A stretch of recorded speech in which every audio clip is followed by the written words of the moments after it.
जय गुरु जी संगत जी।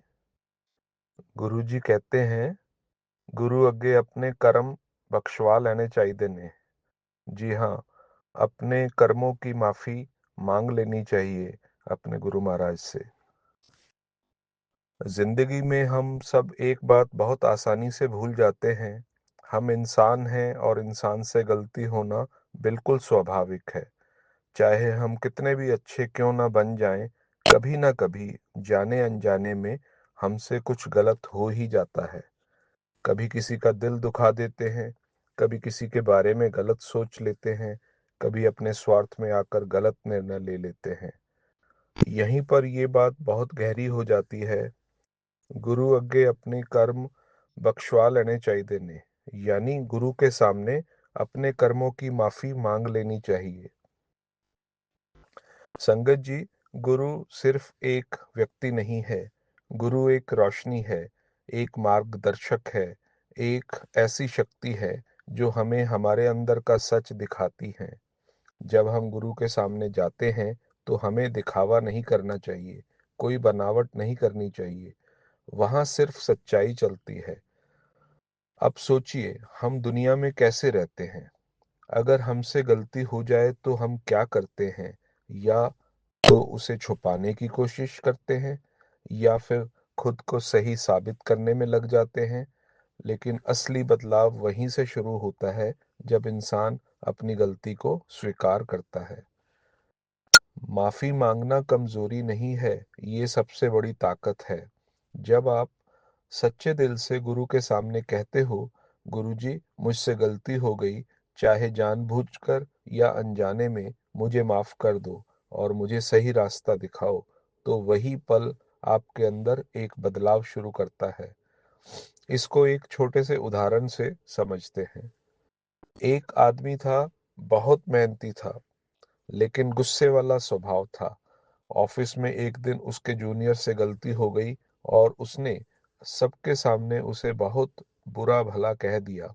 उस समय उसे लगा कि वो सही कर रहा है, लेकिन रात को जब वो घर आया तो उसके मन में एक बेचैनी थी। उसे बार बार वही बात याद आ रही थी, उस लड़के का उदास चेहरा। अगले दिन वो गुरु के दरबार गया।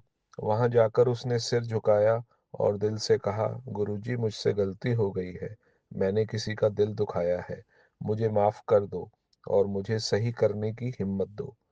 उसके अंदर से एक आवाज आई, अगर सच में माफी चाहिए तो जाकर उस इंसान से माफी मांग। वो आदमी तुरंत ऑफिस गया और सबके सामने उस जूनियर से कहा, कल मैंने तुम्हारे साथ गलत किया, मुझे माफ कर दो। उस एक कदम ने सिर्फ उस जूनियर का दिल नहीं जीता, बल्कि उस आदमी के अंदर का अहंकार भी थोड़ा टूट गया। और वहीं से उसकी असली ग्रोथ शुरू हुई। गुरु के सामने माफी मांगना सिर्फ शब्द नहीं है, ये एक प्रक्रिया है, एक प्रोसेस है। पहला कदम हम करते हैं शुरुआत अपनी गलती को पहचान कर। दूसरा कदम होता है उसे स्वीकार करना। तीसरा कदम दिल से माफी मांगना।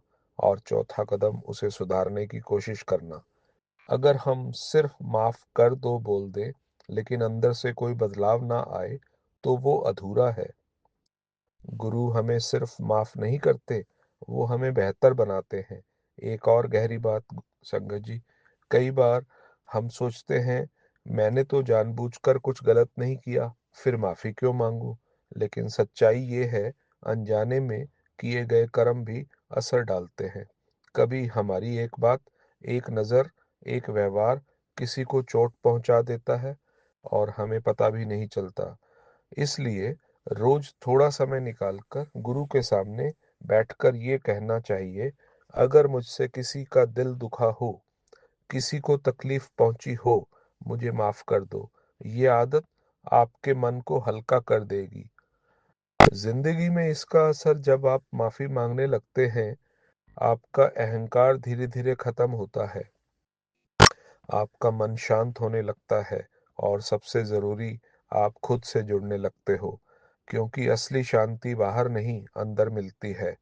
अंत में एक सीधी सी बात, जिंदगी में परफेक्ट कोई नहीं, लेकिन ईमानदार हर कोई बन सकता है।